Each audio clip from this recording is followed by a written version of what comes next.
But first, another troubling development when it comes to industrial relations in this country under Labor, with a new proposal that would see union delegates spend as much time on union business as the job that employers pay them to do. Now, that's the proposal currently before the industrial umpire as part of a push from the Mining and Energy Union. If adopted, would see a wide-ranging scope for what constitutes union business. And this all comes as a consequence of Labor's last round of IR legislation passed late last year. Joining me now to discuss the potential ramifications of this push is the CEO of the Minerals Council of Australia, Tania Constable. Well, Tania, thank you for your time. When you put this in simple terms, it's basically business paying for union work. Have I got that right? You're absolutely right, Peter. This is the unions forcing employers to pay for delegates' rights. That means that if a union delegate wants to do training, they can do up to 5 days training on whatever they like, wherever they like.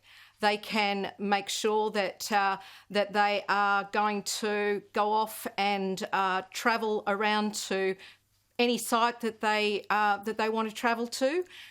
An employer is going to have to pay for that privilege. So whatever the union delegate wants to do, the employer is going to have to pay for it.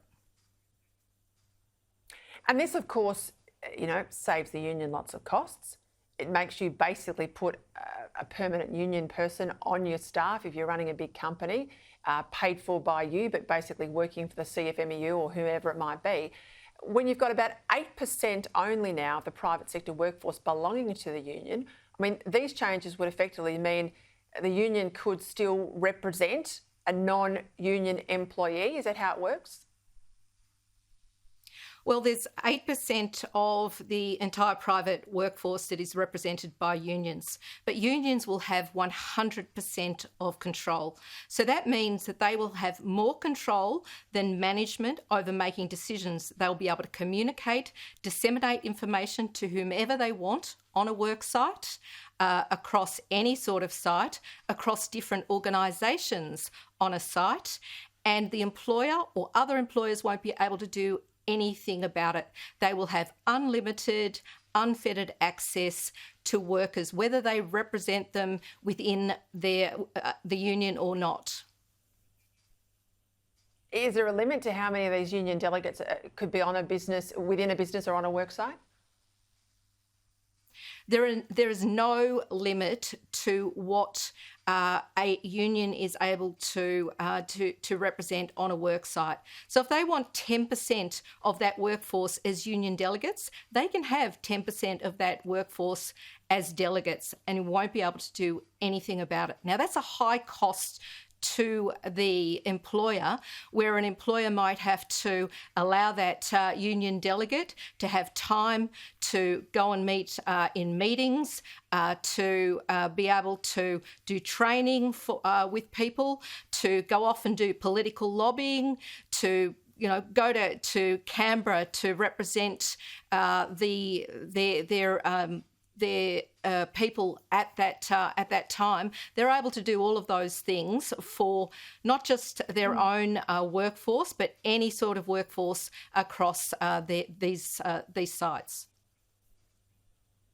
How likely are these sorts of changes going to be in terms of flowing through to smaller businesses beyond mining? Well, we're really worried about this because it's not just mine sites and the mining industry that's going to be affected. It's every business across Australia that's going to be impacted by these changes. We're hearing stories already of the United Workers Union that are putting up delegates talking about how they've been able to go off and do political lobbying.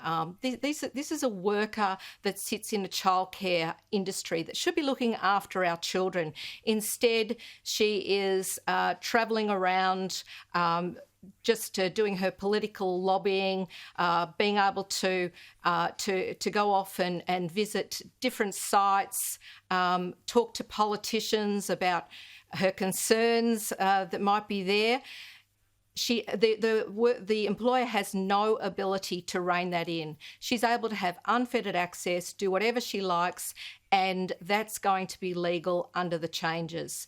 That's a really big concern for not just the mining industry, but should be for every industry across Australia. We're really worried about that for every employer across Australia, including, of course, the mining industry. Yeah, and just to be clear, Tanya, we're not concerned about the unions lobbying in Canberra or people who work for the CFMEU in head office doing all the lobbying we're talking about. The concern is then the displacement of all these additional people out into businesses, times that by 1,000, 5,000, could be more than that, who knows. Every business could have employees who are basically union workers, for want of a better term, and they are constantly out there on outreach, not the work the company pays them to do. Thank you for your time. Just quickly, when are we likely to get a decision from the Fair Work Commission on this? Well, they're meeting at the moment, taking evidence from different organisations, but we expect to see a decision on this over the next couple of weeks, Peter. All right, thank you, Tania. We'll stay across at Tania Constable there, CEO of the Minerals Council, and she's right, it'll flow through to small businesses, which is why this matters.